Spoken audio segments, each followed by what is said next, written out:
ಶ್ರೀ ಗುರುಭ್ಯೋ ನಮಃ. ಶರನ್ನವರಾತ್ರಿ ಪ್ರಾರಂಭ ಆಗಿದೆ. ನನಗೆ ಶ್ರೀ ಸೂಕ್ತವನ್ನು ಚಿಂತನೆ ಮಾಡೋಣ ಅಂತ ಒಂದು ಮನಸ್ಸಾಯಿತು. ಶ್ರೀ ಸೂಕ್ತ ಪ್ರಸಿದ್ಧವಾದ ವೇದ ಮಂತ್ರ, 15 ಋಕ್ಕುಗಳು, 15 ಸೆಂಟೆನ್ಸಸ್ ಇರುವಂತಹ ಮಂತ್ರ, ಪ್ರಸಿದ್ಧವಾದ ಮಂತ್ರ, ಪ್ರತಿನಿತ್ಯ ಎಲ್ಲರ ಮನೆಯಲ್ಲಿಯೂ ಪಾರಾಯಣ ಆಗುವಂತಹ ಮಂತ್ರ. ಪೂಜೆಯಲ್ಲಿ, ಷೋಡಶೋಪಚಾರ ಪೂಜೆಯಲ್ಲಿ, ಅಮ್ಮನವರ ಪೂಜೆಯಲ್ಲಿ ಶ್ರೀ ಸೂಕ್ತವನ್ನು ಹೇಳಿಕೊಂಡೇ ಪೂಜಾ ವಿನಿಯೋಗ ಆಗುವಂತಹ ಪದ್ಧತಿ. ಹಲವಾರು ಜನಕ್ಕೂ ಮಂತ್ರಗಳನ್ನು ಗೊತ್ತಿರ್ಬೋದು. ನವರಾತ್ರಿ ಸಂದರ್ಭ ಆದ್ದರಿಂದ 15 ದಿವಸಗಳ ಕಾಲ, ಇವತ್ತರಿಂದ 17ನೇ ತಾರೀಕುವರೆಗೂ ಸಂಕ್ಷಿಪ್ತವಾಗಿ, ಸರಳವಾಗಿ ಒಂದೊಂದೇ ಶ್ರೀ ಸೂಕ್ತದ ಮಂತ್ರವನ್ನು ನೋಡಿ ಅರ್ಥವನ್ನು ತಿಳಿಯೋಣ ಅಂತ ಒಂದು ಸಾಹಸ. ಸರಿ, ಶ್ರೀ ಸೂಕ್ತ ಇದು ಮೂಲವಾಗಿ ಋಗ್ವೇದದಲ್ಲಿ ಬರುತ್ತೆ. 5ನೇ ಮಂಡಲದ ಕೊನೆಯಲ್ಲಿ, 6ನೇ ಮಂಡಲದ ಶುರುವಿನಲ್ಲಿ 10 ಮಂಡಲಗಳು ಋಗ್ವೇದದಲ್ಲಿ. ಈ ಕಿಲಭಾಗ ಅಂತ ಬರುತ್ತೆ. ಕಿಲಭಾಗ ಅಂದರೆ ಸಪ್ಲಿಮೆಂಟರಿ ಪೋರ್ಷನ್, ಇಲ್ಲಾಂದರೆ ಅಪೆಂಡಿಕ್ಸ್. ಈ ಪುಸ್ತಕದಲ್ಲೆಲ್ಲ ಕೊನೆಗೆ ಅಪೆಂಡಿಕ್ಸ್ ಅಂತ ಇರುತ್ತೆ. ಮೂಲ ಸಬ್ಜೆಕ್ಟ್ ಏನಿರುತ್ತೋ, ವಿಷಯ ಪುಸ್ತಕದಲ್ಲಿ, ಅದಕ್ಕೆ ಅರ್ಥ ಇನ್ನು ತಿಳಿಬೇಕು, ಫುಟ್ ನೋಟ್, ಸಪ್ಲಿಮೆಂಟ್ರಿ ಅಂತ ಇರುತ್ತಲ್ವ, ಆ ಭಾಗಕ್ಕೆ ಶ್ರೀ ಸೂಕ್ತ ಅಂತ ಹೆಸರು ವೇದದಲ್ಲಿ. ಕಿಲಭಾಗ ಮುಖ್ಯವಾಗಿ 5ನೇ ಮಂಡಲದಲ್ಲಿ, 6ನೇ ಮಂಡಲದಲ್ಲಿ ಏನು ಹೇಳಿದ್ದಾರೋ ಅದಕ್ಕೆ ಸಹಾಯ ಮಾಡುವಂತಹ ಪೋರ್ಷನ್ ಈ ಸೂಕ್ತ. ಅದಕ್ಕೆ ಶ್ರೀ ಸೂಕ್ತ ಅಂತ.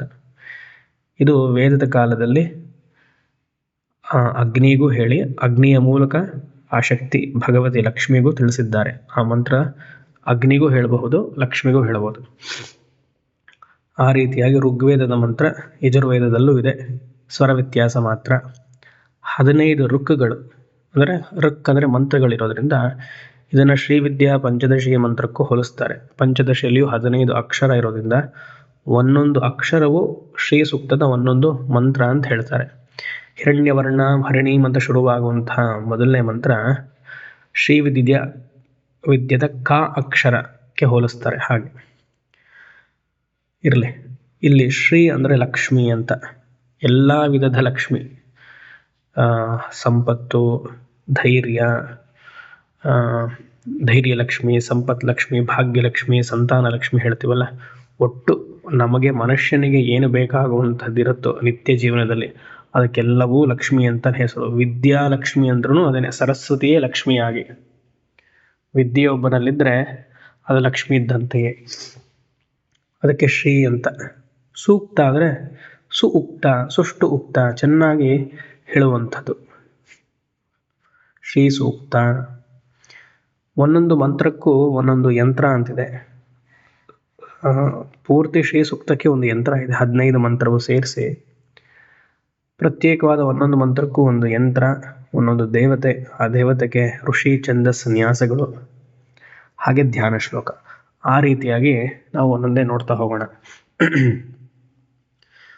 ಈ ಮೊದಲನೇ ಮಂತ್ರಕ್ಕೆ ಋಷಿ ಜಾತವೇದ ಋಷಿ ಅನುಷ್ಠುಪ್ ಛಂದಸ್ಸಿನಲ್ಲಿದೆ. ಹೇಗೆ ನಮ್ಮ ಸಹಸ್ರನಾಮಗಳೆಲ್ಲ ಅನುಷ್ಠುಪ್ ಛಂದಸ್ಸಲ್ಲಿರುತ್ತೋ 32 ಅಕ್ಷರಗಳು, ಹಾಗೆ ಇದು 32 ಅಕ್ಷರದಲ್ಲಿದೆ ಶ್ರೀ ಸೂಕ್ತ ಮೊದಲನೇ ಮಂತ್ರ. ದೇವತೆ ಯಾರು? ಮಹಾಲಕ್ಷ್ಮೀರ್ ದೇವತಾ. ಶ್ರೀಂ ಬೀಜಂ, ಹ್ರೀಂ ಶಕ್ತಿ, ಕ್ಲೀಂ ಕೀಲಕಂ. ಆದಿದೈವಿಕ, ಆದಿಭೌತಿಕ, ಆಧ್ಯಾತ್ಮಿಕ ಐಶ್ವರ್ಯ ಪ್ರಾಪ್ತಯೇ ವಿನಿಯೋಗ. ಇದಕ್ಕೊಂದು ಧ್ಯಾನ ಶ್ಲೋಕ ಮೊದಲನೇ ಮಂತ್ರಕ್ಕೆ. ಆ ಧ್ಯಾನ ಶ್ಲೋಕ ಹೀಗಿದೆ: ಕಾಂತ್ಯಾ ಕಾಂಚನ ಸನ್ನಿಭಾಂ ಹಿಮಗಿರಿ ಪ್ರಕ್ರೈಶ್ಚತುರ್ಭಿರ್ಗಜೈಃ ಹಸ್ತೋಕ್ಷಿಪ್ತ ಹಿರಣ್ಮಯಾಮೃತಘಟೈಃ ಆಸಿಚ್ಯಮಾನಾಂ ಶ್ರಿಯಂ ವಿಭ್ರಾಣಾಂ ವರಮಬ್ಜಯುಗ್ಮಮಭಯಂ ಹಸ್ತೈಃ ಕಿರೀಟೋಜ್ವಲಾಂ ಕ್ಷೋಮಾಬದ್ಧ ನಿತಂಬಬಿಂಬ ಲಲಿತಾಂ ವಂದೇ ಅರವಿಂದಸ್ಥಿತಾಂ. ಇದು ಶ್ರೀ ಸೂಕ್ತದ ಮೊದಲನೇ ಮಂತ್ರಕ್ಕೆ ಇರುವಂತಹ ಧ್ಯಾನ ಶ್ಲೋಕ. ಈ ಧ್ಯಾನ ಶ್ಲೋಕದಲ್ಲಿ ಯಾವ ಲಕ್ಷ್ಮಿಯನ್ನು ಸ್ತುತಿಸಿದ್ದಾರೆ? ಗಜಲಕ್ಷ್ಮಿಯನ್ನು ಪ್ರಾರ್ಥನೆ ಮಾಡಿದ್ದಾರೆ. ಗಜ ಅಂದರೆ ಆನೆ. ಅಮ್ಮನವರನ್ನ ನಮ್ಮ ಮುಂದೆ ಕಣ್ಣು ಮುಚ್ಚಿನ ಮುಂದೆ ಭಾವನೆ ಮಾಡ್ತಾ ಅಮ್ಮನವರ ಎರಡು ಭಾಗದಲ್ಲಿಯೂ, ಬಲಭಾಗದಲ್ಲಿಯೂ ಎಡಭಾಗದಲ್ಲಿಯೂ ಮುಂದೆ ಹಾಗೂ ಹಿಂದೆ 4 ಆನೆಗಳಿದೆ ಅಂತ ಭಾವನೆ ಮಾಡಬೇಕು. ಗಜಲಕ್ಷ್ಮಿ ಅವತಾರ ಆದ್ದರಿಂದ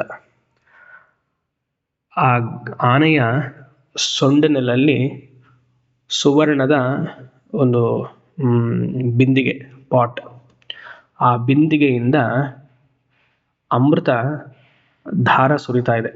ಆ ಅಮೃತ ಧಾರವೇ ಸಂಪತ್ತು.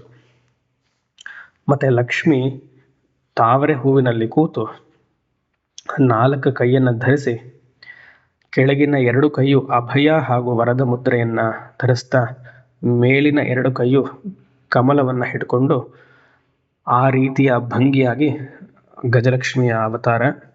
ನಾವು ಆ ರೀತಿಯಾಗಿ ಭಾವನೆ ಮಾಡಿ ಈ ಧ್ಯಾನ ಶ್ಲೋಕವನ್ನು ಹೇಳಿ ಮೊದಲನೇ ಮಂತ್ರವನ್ನು ಹೇಳಬೇಕು. ಕಾಂತಿಯಾಂ, ಧ್ಯಾನ ಶ್ಲೋಕದ ಸಂಕ್ಷಿಪ್ತವಾದ ಅರ್ಥ. ಕಾಂತಿ ಅಂದರೆ ಬೆಳಕು, ಹೊಳಪು, ಗ್ಲೋ. ಕಾಂಚನ ಸನ್ನಿಭಾಂ, ನಿಭಾಂ, ಆಭಾಂ ಅಂದರೆ ಆ ಭಗವತಿಯ ಶರೀರದ ಕಾಂತಿ ಹೇಗಿದೆ ಅಂದರೆ ಕಾಂಚನ. ಈ ಸುವರ್ಣವನ್ನು ಈ ಅಕ್ಕಸಾಲಿಗ ಚೆನ್ನಾಗಿ ಬೆಂಕಿಯಲ್ಲಿ ಸುಡ್ತಾನಲ್ವ, ಕುದೀತಾ ಇರುತ್ತೆ ಅವಾಗ ಅದು ಪಳಪಳಬಳ ಅಂತ ಹೊಳೆಯುತ್ತೆ ಅದು ಲೋಹ. ಆ ರೀತಿಯಾಗಿ ಗಜಲಕ್ಷ್ಮಿಯ ಆಕಾರ ಇದೆಯಂತೆ.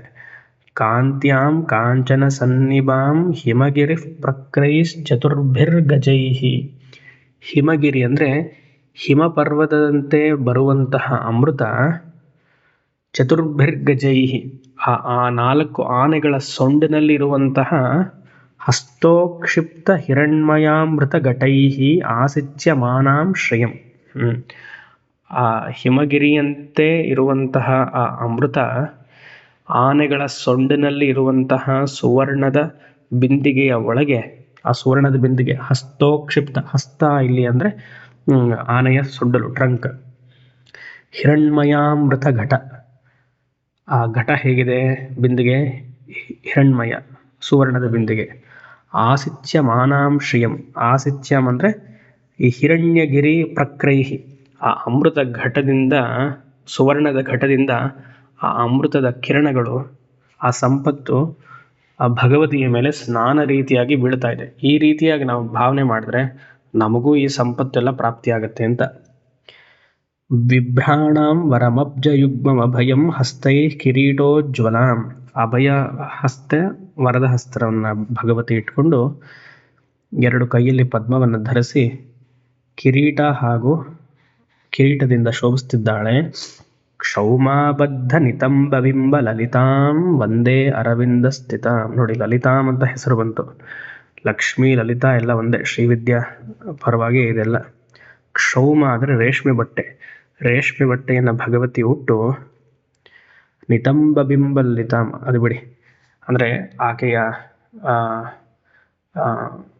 ಪೂರ್ತಿ ಶರೀರವು ಈ ಸುವರ್ಣದ ವಸ್ತ್ರದಿಂದ ಉಟ್ಟು ಆ ಪದ್ಮಾಸನದಲ್ಲಿ ಕೂತು ಅರವಿಂದ ಸ್ಥಿತ, ಮಂದಸ್ಮಿತ ಮುಖದಲ್ಲಿ ನಮಗೆಲ್ಲರೂ ಆಶೀರ್ವದಿಸ್ತಿದ್ದಾಳೆ ಅನ್ನುವಂಥ ರೀತಿಯಲ್ಲಿ ನಾವು ಭಾವನೆ ಮಾಡಬೇಕು. ಇದು ಧ್ಯಾನ ಶ್ಲೋಕ. ಈಗ ಮಂತ್ರ. ಹಿರಣ್ಯವರ್ಣಾಂ ಹರಿಣೀಂ ಸುವರ್ಣರಜತಸ್ರಜಾಂ ಚಂದ್ರಾಂ ಹಿರಣ್ಮಯೀಂ ಲಕ್ಷ್ಮೀಂ ಜಾತವೇದೋ ಮಹಾವಹ. ನಾ ಇಲ್ಲಿ ಮಂತ್ರದ ರೂಪವಾಗಿ ಹೇಳ್ತಿಲ್ಲ, ಶ್ಲೋಕದ ರೂಪವಾಗಿ ಸ್ವರಗಳು ಇಲ್ಲದೇ ಇರೋ ರೀತಿಯಾಗಿ ಶ್ಲೋಕದ ರೂಪದಲ್ಲಿ ಹೇಳಿದ್ದೇನೆ. ಏನು ಮೊದಲನೇ ಮಂತ್ರ? ಲಕ್ಷ್ಮಿಯನ್ನ, ಗಜಲಕ್ಷ್ಮಿಯನ್ನ ಬರಮಾಡಿಕೊಳ್ಳುವುದು. ಹೇ ಜಾತವೇದಸ್, ಅಗ್ನಿಯೇ. ಅಗ್ನಿಗೆ ಇನ್ನೊಂದು ಹೆಸರು ಜಾತವೇದಸ್. ಜಾತಂ ವೇತ್ತಿ ಸರ್ವಂ ವೇದಯತಿ ಇತಿ ಜಾತವೇದ.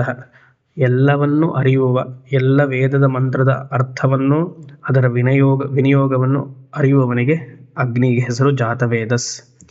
ಹೇ ಜಾತವೇದಸ್, ಲಕ್ಷ್ಮೀಂ, ಆ ಗಜಲಕ್ಷ್ಮಿಯನ್ನ ಮೇ, ನನ್ನಲ್ಲಿ, ಆವಹ, ಬರುವ ಹಾಗೆ ಮಾಡು. Please bring, please invoke. ಎಲ್ಲಿ ಇನ್ವೋಕ್ ಮಾಡಬೇಕು, ಎಲ್ಲಿ ಪ್ರಾರ್ಥನೆ ಮಾಡಬೇಕು? ಮೇ, ನನ್ನ ಮನಸ್ಸಿನಲ್ಲಿ ಯಾರನ್ನ ಮಾಡಬೇಕು? ಲಕ್ಷ್ಮೀಂ ಹೇ ಜಾತವೇದಸ್ ಆವಹ. ಲಕ್ಷ್ಮಿ ಯಾರು? ಸಂಪತ್ತಿಗೆ ಒಡತಿ, ವಿಷ್ಣುವಿನ ಪತ್ನಿ. ಲಕ್ಷ್ಮಿ ಅಂದ್ರೆ ಲಕ್ಷ್ಯ ಅಂತ ಹೆಸರು. ಲಕ್ಷ್ಯ ಅಂದರೆ ಗೋಲ್. ನಮ್ಮ ಜೀವನಕ್ಕೆ ಬೇಕಾಗಿರುವಂತಹ ಗುರಿ ಯಾವುದು? ಮೋಕ್ಷ. ಅದನ್ನೇ ಇಲ್ಲಿ ಲಕ್ಷ್ಮಿ ಅಂತ ಹೇಳೋದು. ಲಕ್ಷ್ಯಂ ಯಾತಿ ಪಶ್ಯತಿ ಉದ್ಯೋಗಿನಾಂ ಇತಿ. ಯಾವುದು ಪರಮ ಪುರುಷಾರ್ಥವಾಗಿ ನಮಗೆ ಲಕ್ಷ್ಯ ರೂಪವಾಗಿದೆಯೋ, ಶುರುವಿನಲ್ಲಿ ಅರ್ಥಕಾಮ, ಆಮೇಲೆ ಧರ್ಮ, ಕೊನೆಗೆ ಅದು ಮೋಕ್ಷ. ಅದಕ್ಕೆ ಲಕ್ಷ್ಮಿ. ಆ ಮೋಕ್ಷ ಅನ್ನೋದಕ್ಕೆ ಇಲ್ಲಿ ವಿಷ್ಣು ಸರ್ವವ್ಯಾಪಕತ್ವ. ಆ ಲಕ್ಷ್ಮಿಯನ್ನ ನನ್ನ ಮನಸ್ಸಿನಲ್ಲಿ ಬರುವ ಹಾಗೆ ಮಾಡು. ಹೇಗಿದ್ದಾಳಾಕೆ? ಹಿರಣ್ಯವರ್ಣ. ಹಿರಣ್ಯ ಸುವರ್ಣ, ವರ್ಣ ಅಂದರೆ ಬಣ್ಣ. ಹಿರಣ್ಯವರ್ಣ ಹರಿಣೀಂ. ಹರಿಣಿ ಅನ್ನೋದಕ್ಕೆ ಎರಡು ಅರ್ಥ ಇದೆ. ಒಂದು ಹರಿ ಪತ್ನಿ ಅಂತಲೂ ಆಗುತ್ತೆ, ಇನ್ನೊಂದು ಜಿಂಕೆಗೂ ಹರಿಣೀಂ ಅಂತ ಹೆಸರು. ಜಿಂಕೆ ನೋಡುವುದಕ್ಕೆ ಅತಿ ಸುಂದರ ಮತ್ತು ತುಂಬ ಮೃದು. ಆ ಜಿಂಕೆಯ ಕಣ್ಣು ಸದಾ ಆ ಕಡೆ ಈ ಕಡೆ ಎಲ್ಲ ಚಲಿಸ್ತಾ ಇರುತ್ತೆ ಪ್ರತಿ ಕ್ಷಣವೂ. ಭಗವತಿಯ ಕಣ್ಣು ಭಕ್ತರ ಮೇಲೆ ಚಲಿಸ್ತಾ ಇರುತ್ತೆ, ನೋಡೋಕ್ಕೆ ಅತಿ ಸುಂದರವಾಗಿರುತ್ತೆ. ಹರಿಣೀಂ ಅಂದರೆ ಜಿಂಕೆಗಿಂತ ಅತಿ ಸುಂದರವಾಗಿದ್ದಾಳೆ, ಮತ್ತು ಪೂರ್ತಿ ಸುವರ್ಣಾಕಾರದಲ್ಲಿದ್ದಾಳೆ. ಸುವರ್ಣ ರಜತ ಸ್ರಜಾಂ. ಸ್ರಜ ಅಂದರೆ ಮಾಲೆ. ಭಗವತಿ ಗಜಲಕ್ಷ್ಮಿಯಲ್ಲಿ ಸುವರ್ಣದ ಮಾಲೆಯನ್ನು ಹಾಕಿದ್ದಾಳೆ. ಅಷ್ಟೇ ಅಲ್ಲ, ಇಷ್ಟೆಲ್ಲ ಇದ್ರೂ ಆ ಕಾಂತಿ ಹೇಗಿದೆ ಅಂದರೆ ತಂಪಾಗಿದೆಯಂತೆ. ಚಂದ್ರ ನೋಡೋಕ್ಕೆ ಹುಣ್ಣಿಮೆಯ ಚಂದ್ರದಂತೆ ತಂಪಾಗಿದ್ದಾಳೆ. ಹಿರಣ್ಮಯೀಂ ಲಕ್ಷ್ಮೀಂ. ಮತ್ತೆ ಪೂರ್ತಿ ಆ ಆಕಾರ ಎಲ್ಲ ಸುವರ್ಣ ರೀತಿಯಾಗಿದ್ದು, ಅಂತಹ ಲಕ್ಷ್ಮಿ ಅಗ್ನಿ ಭಗವಂತನು ನನ್ನ ಹೃದಯದಲ್ಲಿ ಬಂದು ಸ್ಥಾಪನೆಯನ್ನು ಮಾಡಲಿ, ಗಜಲಕ್ಷ್ಮಿಯ ಸ್ಥಾಪನೆ ನನ್ನ ಹೃದಯದಲ್ಲಾಗಲಿ. ಈ ರೀತಿಯಾಗಿ ನಾವು ಭಾವನೆ ಮಾಡಿದಾಗ ಮನಸ್ಸಿನಲ್ಲಿಯೂ ಒಂದು ತೃಪ್ತಿ ಇರುತ್ತೆ, ಹೊರಗಡೆಯೂ ಸಂಪತ್ತು ರೀತಿಯಾಗಿ ಯಥೇಚ್ಛವಾಗಿ ನಮಗೆ ಬರುತ್ತೆ. ಈ ರೀತಿಯಾಗಿ ಪ್ರಾರ್ಥನೆಯನ್ನು ಮಾಡೋಣ. ಶ್ರೀ ಸೂಕ್ತ 2ನೇ ಮಂತ್ರ. ತಾಂ ಆವಹ ಜಾತ ವೇದೋ ಲಕ್ಷ್ಮೀಮನಪಗಾಮಿನೀಂ ಯಸ್ಯಾಂ ಹಿರಣ್ಯಂ ವಿಂದೇಯಂ ಗಾಮಶ್ವಂ ಪುರುಷಾನಹಂ. ಗಜಲಕ್ಷ್ಮಿಯ ಪ್ರಾರ್ಥನೆ ಹಾಗೂ ಧ್ಯಾನ ಆದಮೇಲೆ 2ನೇ ಮಂತ್ರ ರಾಜ್ಯಲಕ್ಷ್ಮಿಯನ್ನು ಸ್ತುತಿ ಮಾಡ್ತಾ ಇದೆ.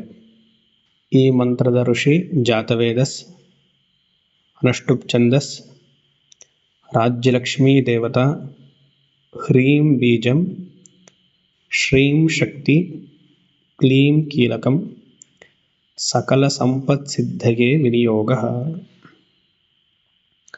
ಧ್ಯಾನ ಶ್ಲೋಕ.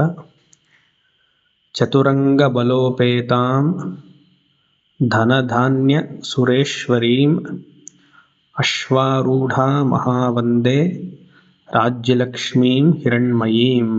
ಇದೇ ಧ್ಯಾನ ಶ್ಲೋಕ. 2ನೇ ಮಂತ್ರ ರಾಜ್ಯಲಕ್ಷ್ಮಿಯನ್ನು ಹೇಳ್ತಿದ್ದೆ. ರಾಜ್ಯಲಕ್ಷ್ಮಿ ಅಂದರೆ ರಾಣಿ. ಈ ಧ್ಯಾನ ಶ್ಲೋಕದ ಸರಳವಾದ ಅರ್ಥ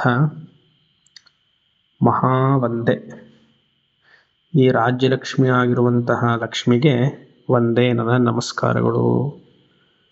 ರಾಜ್ಯಲಕ್ಷ್ಮೀಂ ಹಿರಣ್ಮಯೀಂ. ಹಿರಣ್ಮಯೀಂ ಅಂದರೆ ಪೂರ್ತಿ ಶರೀರವೆಲ್ಲ ಸುವರ್ಣದಂತೆ ಹೊಳಿತಾ ಇರುವಂತಹ ಆ ರಾಜ್ಯಲಕ್ಷ್ಮಿಗೆ ನನ್ನ ನಮಸ್ಕಾರ. ಆಕೆ ಎಲ್ಲಿದ್ದಾಳೆ?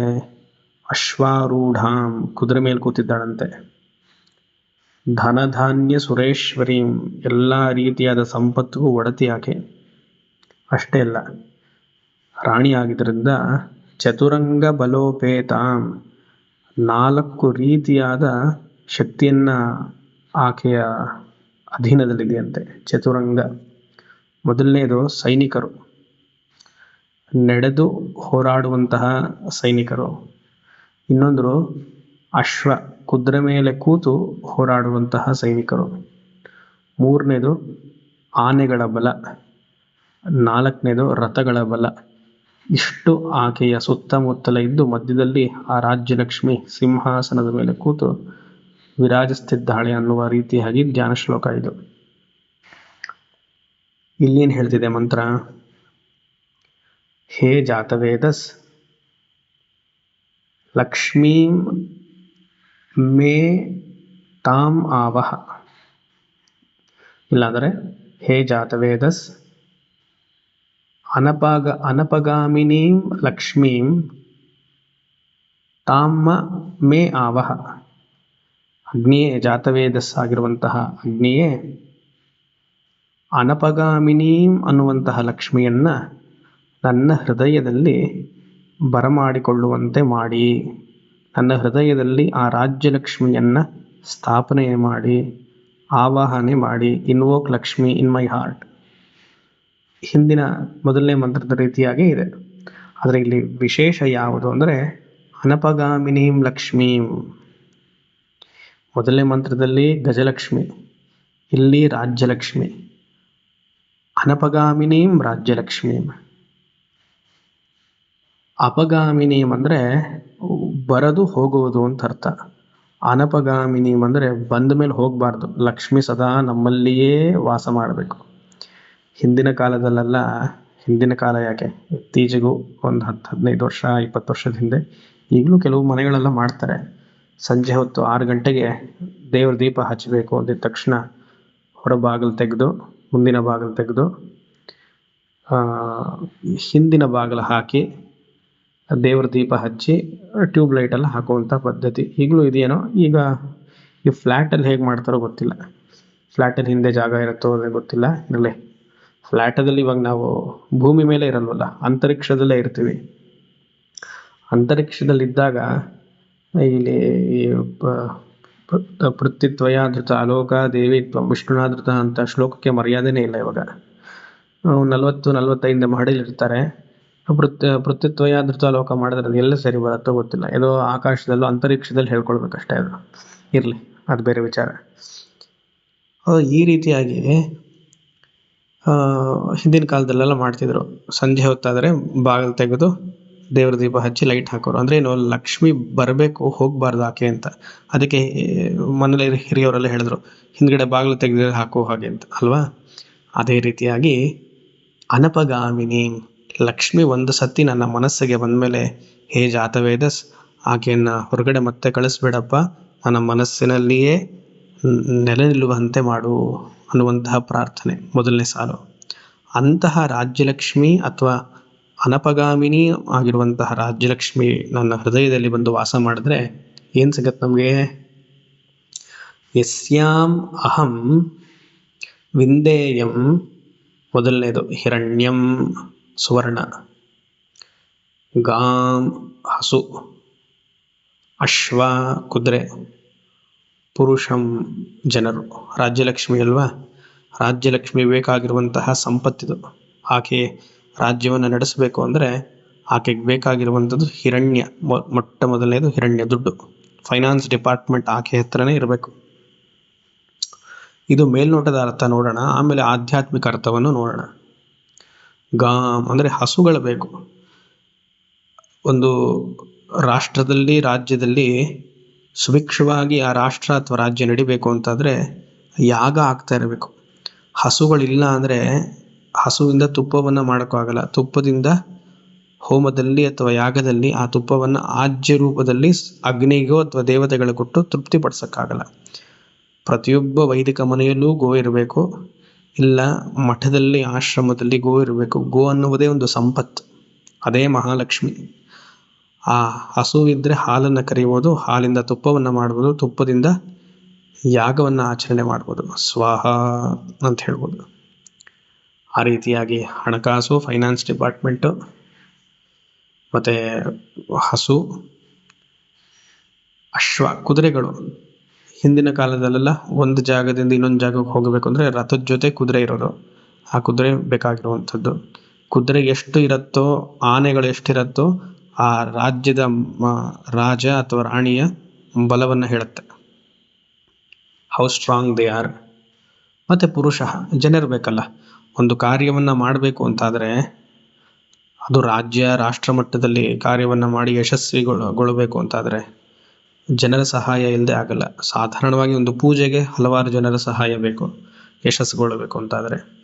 ಆ ರೀತಿಯಾಗಿ ಇಷ್ಟು 4 ಹಿರಣ್ಯ, ಗೋ, ಅಶ್ವ ಹಾಗೂ ಪುರುಷರಿರುವಂತಹ ರಾಜ್ಯಲಕ್ಷ್ಮಿಯು ನನ್ನ ಹೃದಯದಲ್ಲಿ ಬಂದು ನಿಂತು ನನಗಿದನ್ನು ಕರುಣಿಸಲಿ ಅನ್ನುವಂತಹ ಪ್ರಾರ್ಥನೆ. ಇದು ಆದಿಭೌತಿಕವಾದ ಪ್ರಾರ್ಥನೆ. ಆದರೆ ಆಧ್ಯಾತ್ಮಿಕವಾದ ಪ್ರಾರ್ಥನೆಯನ್ನು ನೋಡೋದಾದರೆ ಹಿರಣ್ಯ ಏನನ್ನು ಸೂಚಿಸುತ್ತೆ? ಸ್ಪಿರಿಚುವಲ್ ಪವರ್ಸ್, ಆಧ್ಯಾತ್ಮಿಕದ ಶಕ್ತಿ ಏನದು? ದೈವಿ ಸಂಪತ್. ಕೃಷ್ಣ ಭಗವದ್ಗೀತೆಯಲ್ಲಿ ಹೇಳಿದ್ನಲ್ವ 16ನೇ ಅಧ್ಯಾಯದಲ್ಲಿ, ವ್ಯಾಲ್ಯೂಸ್, ಮೌಲ್ಯಗಳನ್ನು ನಾವು ಸಂಪಾದನೆ ಮಾಡಬೇಕು. ಅದೇ ಹಿರಣ್ಯ ಸ್ಪಿರಿಚುವಲ್ ಪವರ್ಸ್. ಅಭಯಂ ಸತ್ವ ಸಂಶುದ್ಧಿ, ಜ್ಞಾನಯೋಗ ವ್ಯವಸ್ಥಿತಿ, ದಾನಂ ದಮಶ್ಚ ಯಜ್ಞಾಶ್ಚ, ಸ್ವಾಧ್ಯಾಯಸ್ತಪ ಆರ್ಜವಂ, ಅಹಿಂಸಾ ಸತ್ಯಮಕ್ರೋಧ, ಶಾಂತಿ ಅಪೈಶುನಂ, ದಯಾ ಭೂತೇಷು ಲೋಲುಪ್ತಂ, ಆರ್ದವಂ ಹ್ರೀರಚಾಪಲಂ, ತೇಜ ಕ್ಷಮಾ ಧೃತಿ ಶೌಚಃ, ಅದ್ರೋಹೋ ನಾತಿಮಾನಿತ. ಈ ರೀತಿಯಾಗಿ 16 ಗುಣಗಳನ್ನು ಹೇಳ್ತಾನೆ. ಇದು ದೈವೀ ಸಂಪತ್ತು. ಮಧ್ಯದಲ್ಲಿ ನಾನೊಂದು ಸೇರಿಸಿದ್ದೀನಿ, ದಾನಂ ದಮಶ್ಚ ಅಂತ ಹೇಳಿದ್ರೆ ಅದೊಂದು ಇಲ್ವೇನೋ ಇರಲಿ.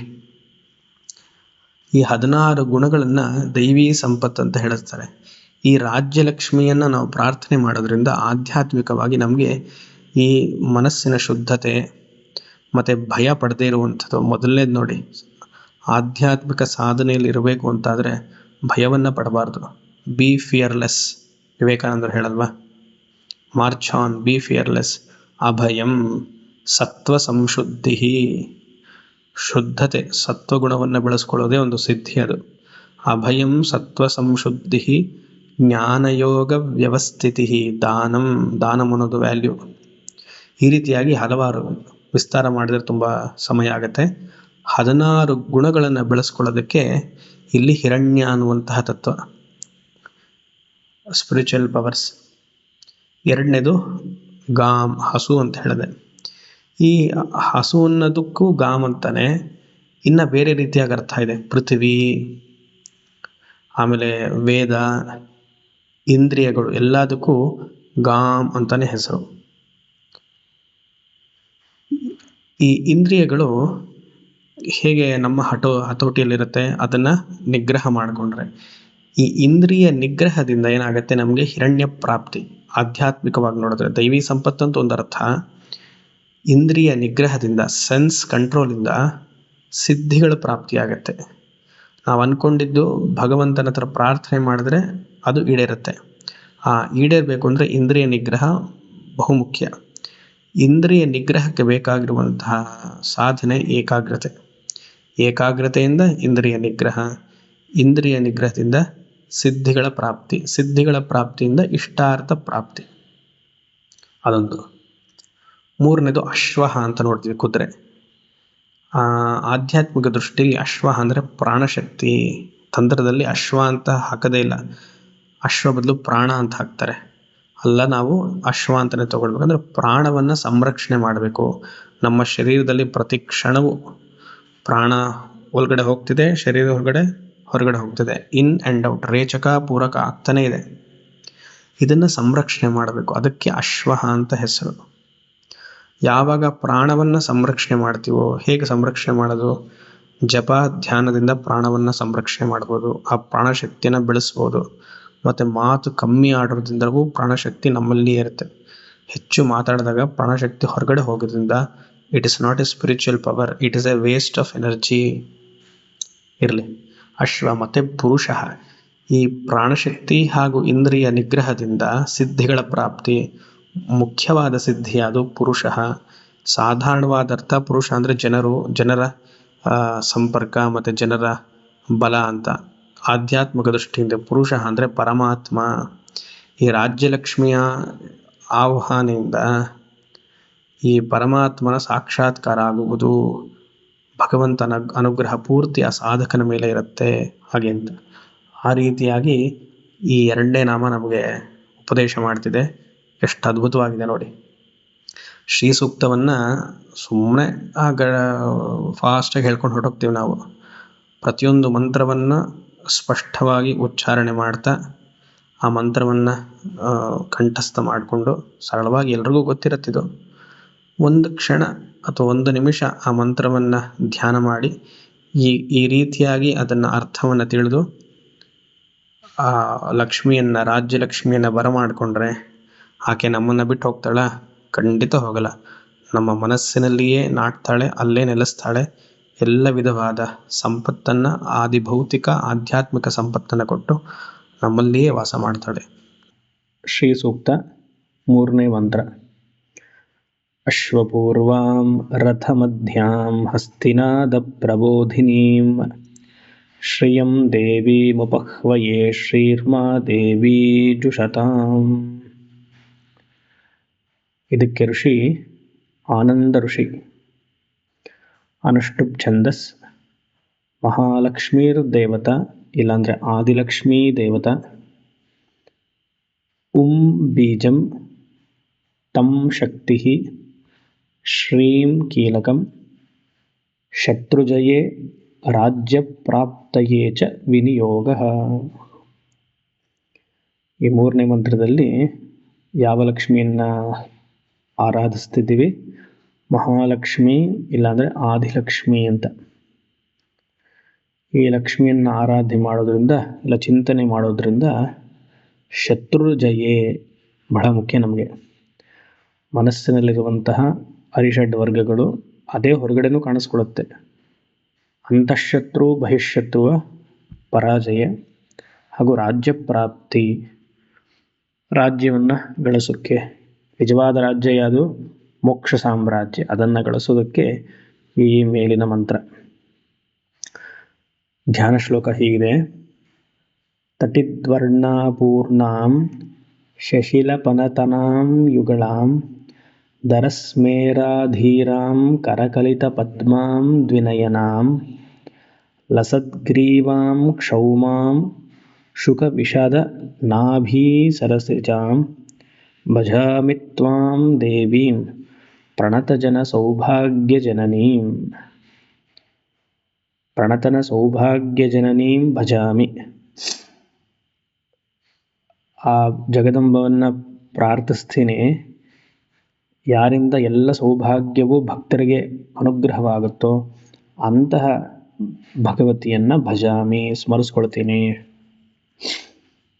ಲಸದ್ಗ್ರೀವಾಂ, ಕುತ್ತಿಗೆಯಲ್ಲಿ ಪೂರ್ತಿ ಮುತ್ತಿನ ಹಾರಗಳು, ಶೋಭೆಯಂತೆ ತರುವಂತಹ ಮುತ್ತಿನ ಹಾರಗಳು, ಸುವರ್ಣದ ಹಾರಗಳು. ಕ್ಷೌಮಾಂ ಶುಕವಿಶದ ನಾಭೀಂ ಸರಸಿಜಾಂ. 3ನೇದಕ್ಕೆ ಅರ್ಥ ಹೇಳಲ್ಲ. ಕ್ಷೌಮಾಂ ಶುಕ, ರೇಷ್ಮೆಯ ವಸ್ತ್ರವನ್ನು ಧರಿಸಿ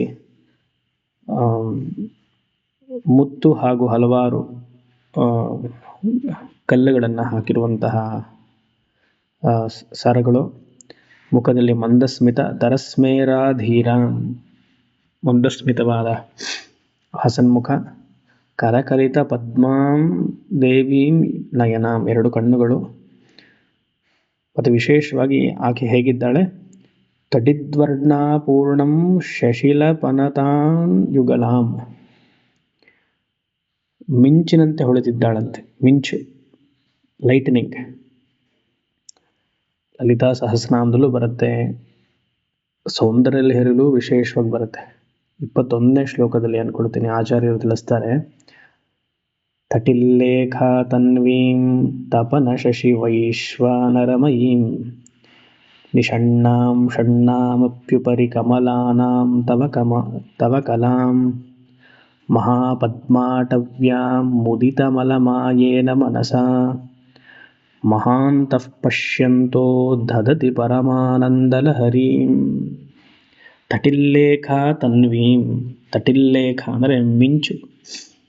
ಅದಕ್ಕೆ ಯೋಗಶಾಸ್ತ್ರದಲ್ಲಿ ಈ 3ನೇ ಮಂತ್ರಕ್ಕೆ ಮಹಾಲಕ್ಷ್ಮಿ ಅಥವಾ ಆದ್ಯಲಕ್ಷ್ಮಿಯನ್ನು ಬಿಟ್ಟು ಇಲ್ಲಿ ಕುಲಕುಂಡಲಿನಿ ಅನ್ನುವಂತಹ ದೇವತೆಯನ್ನು ಸ್ತುತಿಸಿದ್ದಾರೆ ಅಂತ ಒಂದು ವ್ಯಾಖ್ಯಾನ ಇದೆ ಯೋಗಶಾಸ್ತ್ರ ರೀತಿಯಾಗಿ. ವಿಶೇಷವಾಗಿ ಶ್ರೀವಿದ್ಯದಲ್ಲಿ ಶ್ರೀ ಸೂಕ್ತಕ್ಕೆ ಯೋಗಶಾಸ್ತ್ರ ರೀತಿಯಾಗಿ ಒಬ್ಬರು ವ್ಯಾಖ್ಯಾನ ಮಾಡಿದ್ದಾರೆ. ಅವರು ತಿಳಿಸ್ತಾರೆ, ಕುಲಕುಂಡಲಿನಿ ದೇವತಾ ಅಂದರೆ ಕುಂಡಲಿನಿ. ಸರಿ, ಆ ಮಿಂಚಿನಂತೆ ಇರುವಂತಹ ಶಕ್ತಿಯನ್ನು ಇಲ್ಲಿ ನಾವು ಸ್ತುತಿಸಿದ್ದೀವಿ. ಉಪಹ್ವಯೇ 3ನೇ ಮಂತ್ರದ 2ನೇ ಸಾಲು. ಉಪಹ್ವಯ ಅದೇ ಕ್ರಿಯಾ. ಉಪಹ್ವಯೇ ಅಂದ್ರೇನು? I invoke. ಅಹಂ ದೇವೀಂ ಉಪಹ್ವಯೇ. ಆ ಆದ್ಯಲಕ್ಷ್ಮಿಯನ್ನ ಇಲ್ಲಾಂದರೆ ಮಹಾಲಕ್ಷ್ಮಿಯನ್ನ ಇಲ್ಲ ಕುಲಕುಂಡಲಿನಿಯನ್ನ ನನ್ನ ಮನಸ್ಸಿನಲ್ಲಿ ಭಾವನೆ ಮಾಡ್ತಿದ್ದೀನಿ. ಎಂತಹ ದೇವಿ? ಶ್ರಿಯಂ ದೇವೀಂ ಉಪಹ್ವಯೇ. ರಾಜ್ಯಲಕ್ಷ್ಮಿ ಅಲ್ಲ, ಆದಿಲಕ್ಷ್ಮಿ ಆಗಿರೋದ್ರಿಂದ ಶ್ರಿಯಂ ದೇವೀಂ ಉಪಹ್ವಯೇ. ಆಕೆಯ ವಾಸಸ್ಥಾನ ಅಥವಾ ಆಕೆಯ ಭಂಗಿ ಹೇಗಿದೆ? ಅಶ್ವಪೂರ್ವಾಂ ರಥಮಧ್ಯಾಂ, ರಥದಲ್ಲಿ ಕೂತು ಆ ರಥದ ಮುಂದೆ ಸಪ್ತ ಅಶ್ವಗಳು, ಕುದುರೆಗಳು. ಹೇಗೆ ಆದಿತ್ಯ ಹೃದಯದಲ್ಲಿ ನಾವು ಸೂರ್ಯನಾರಾಯಣನ ವರ್ಣನೆ ಮಾಡ್ತೀವೋ ಅದೇ ರೀತಿಯಾಗಿ ಭಗವತಿಯಲ್ಲಿ ರಥದಲ್ಲಿ ಕೂತು ಮುಂದೆ 7 ಕುದುರೆಗಳು. ಅಶ್ವಪೂರ್ವಾಂ, ಪೂರ್ವಂ ಅಂದರೆ ಮುಂದೆ. ಅಶ್ವಪೂರ್ವಾಂ ರಥಮಧ್ಯಾಂ ಹಸ್ತಿನಾದ ಪ್ರಬೋಧಿನಿ, ಆನೆಗಳ ಝೇಂಕಾರ. ಹಸ್ತಿನಾದ ಪ್ರಬೋಧಿನಿ, ಹಸ್ತಿ ಅಂದರೆ ಆನೆಗಳು, ಆನೆಯ ಸೊಂಡಿಲಿನಿಂದ ಬರುವಂತಹ ನಾದ. ಪ್ರಬೋಧಿನಿ, ಈ ರೀತಿಯಾಗಿ ಭಾವನೆ ಮಾಡ್ತಾ ಶ್ರಿಯಂ ದೇವೀಂ ಉಪಹ್ವಯೇಂ ಶ್ರೀರ್ಮಾ ದೇವಿ ಜುಷತಾಂ, ಸಹ ಶ್ರೀರ್ಮಾ ಮಾಂ ಜುಷತಾಂ, ನನಗೆ ಎಲ್ಲ ವಿಧವಾದ ಸಂಪತ್ತನ್ನು ಕೊಟ್ಟು ಕಾಪಾಡಲಿ, ಅನುಗ್ರಹಿಸಲಿ. ಜುಷತಾಂ ಅಂದರೆ ಆಶೀರ್ವದಿಸಲಿ ಅಂತ ಅರ್ಥ. ಸರಿ, ಇದು ಮೇಲ್ನೋಟಕ್ಕೆ ಕುದುರೆಗಳು ಈಗಿನ ಕಾಲದಲ್ಲಿ ವಾಹನ ಅಂತಲ್ಲ, ಅದಕ್ಕೆ ಅರ್ಥವನ್ನು ಮಾಡ್ಬೋದು. ಆದರೆ ವಿಶೇಷವಾಗಿ ಇಲ್ಲಿ ಕುಲಕುಂಡಲಿನಿ ಅಂತ ಹೇಳಿದೆ, ಅದೇ ಮುಖ್ಯವಾದ ಅರ್ಥ. ಕಠೋಪನಿಷತ್ತಲ್ಲೂ ನಾವು ನೋಡಿದ್ದೀವಿ, ಈ ಅಶ್ವ ಅಂತೆಲ್ಲ ಬಂದಾಗ ರಥಕಲ್ಪನಾ, ರಥ ಅಶ್ವ ಅಲ್ಲ ಬಂದ ರಥಕಲ್ಪನದ ಚಾರಿಟ್ ಇಮೇಜಿನರಿ ಸಿಂಬಲ್. ಆತ್ಮಾನಂ ರಥಿನಂ ವಿದ್ಧಿ ಶರೀರಂ ರಥಮೇವ ತು ಬುದ್ಧಿಂ ತು ಸಾರಥಿಂ ವಿದ್ಧಿ ಮನಃ ಪ್ರಗ್ರಹಮೇವ ಚ ಇಂದ್ರಿಯಾಣಿ ಹಯಾನ್ಯಾಹುಃ ವಿಷಯಾಂಸ್ತೇಷು ಗೋಚರಾನ್ ಆತ್ಮೇಂದ್ರಿಯಮನೋಯುಕ್ತಂ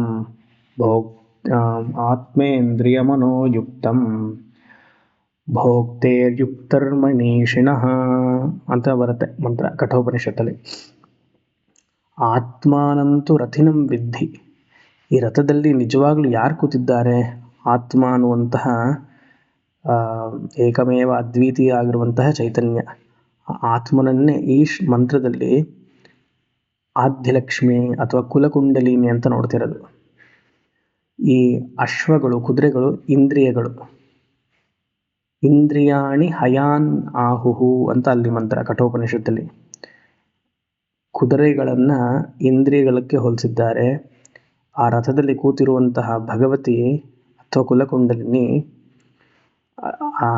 ಅಥವಾ ಆದ್ಯಲಕ್ಷ್ಮಿ ಆತ್ಮಕ್ಕೆ ಹೋಲಿಸಿದ್ದಾರೆ. ಈ ನಾದ ಬರ್ತಾ ಇದೆ, ಈ ಹಸ್ತಿನಾದ ಪ್ರಬೋಧಿನಿ. ಭಗವತಿ ಬರ್ತಿದ್ದಾಗ ಈ 4 ಅಥವಾ 8, ಕೆಲವು ಪುಸ್ತಕದಲ್ಲಿ 4 ಆನೆಗಳು ಅಂತ ಹಾಕ್ತಾರೆ, ಕೆಲವು ಪುಸ್ತಕದಲ್ಲಿ 8 ಅಂತ ಹಾಕ್ತಾರೆ. 8 ಆನೆಗಳ ಶಬ್ದ, ಝೇಂಕಾರ. ಅದು ಯೋಗಶಾಸ್ತ್ರದಲ್ಲಿ ಅದಕ್ಕೆ ಅನಾಹತ ಧ್ವನಿ ಅಂತ ಕರೀತಾರೆ. ಅನಾಹತ ಧ್ವನಿ ಅಂದರೆ ಪ್ರಣವ, ಓಂ. ಆ ಆನೆಯಿಂದ ಬರುವಂತಹ ಶಬ್ದ ಅದು ವಿಶೇಷವಾಗಿ ಶಂಖ ಹೇಗೆ ಶಬ್ದ ಮಾಡುತ್ತೋ, ನಾವು ಶಂಖವನ್ನು ಊದ್ದಾಗ ಹೇಗೆ ಶುರು ಆಗುತ್ತೋ ಅದೇ ರೀತಿಯಾಗಿ ಆನೆಯ ನಾದವೂ ಇರುತ್ತೆ ಶಬ್ದ ಮಾಡಿದಾಗ. ಅದಕ್ಕೆ ಅನಾಹತ ಧ್ವನಿ, ಅದಕ್ಕೆ ಪ್ರಣವ ಅಂತ ಹೆಸರು. ಶಂಖದಂತೆ ಇರುತ್ತೆ.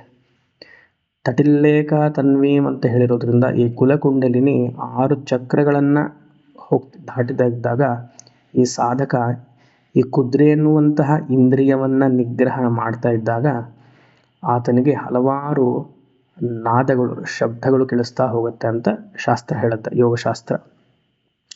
ಅದು ವೀಣದಂತೆ ಇರ್ಬೋದು, ವೀಣ, ವೇಣು, ಠಂಕ, ಮೃದಂಗ ಅಂತ ಒಂದು ನಾದಗಳ ಲಿಸ್ಟೇ ಕೊಡ್ತಾರೆ. ವೀಣ, ವೇಣು, ಠಂಕ, ಮೃದಂಗದಂತೆ. It is as like veena, venu, but not veena alone or venu alone. ಹೊರಗಡೆ ವೀಣೆಯ ಶಬ್ದ ಅಥವಾ ವೇಣು ಕೊಳಲಿನ ಶಬ್ದ, ಮೃದಂಗ ಅದೆಲ್ಲ ಸ್ಥೂಲವಾದ ಶಬ್ದ. ಆ ಸ್ಥೂಲವಾದ ಶಬ್ದವನ್ನು ಶರೀರದ ಒಳಗಡೆ ಈ ಕುಂಡಲಿನಿ ಅಭ್ಯಾಸ ಮಾಡ್ತಿರುವಂತಹ ಸಾಧಕನಿಗೆ ಬರಬೇಕು ಅಂತಿಲ್ಲ. ಒಳಗಡೆ ಪ್ರಚೋದನೆ ಆಗುವಂತಹ ಶಬ್ದಗಳು ಲೌಕಿಕ ಪ್ರಪಂಚಕ್ಕೆ ಹೋಲಿಕೆ ಮಾಡೋಕ್ಕೆ ಆಗೋದಿಲ್ಲ.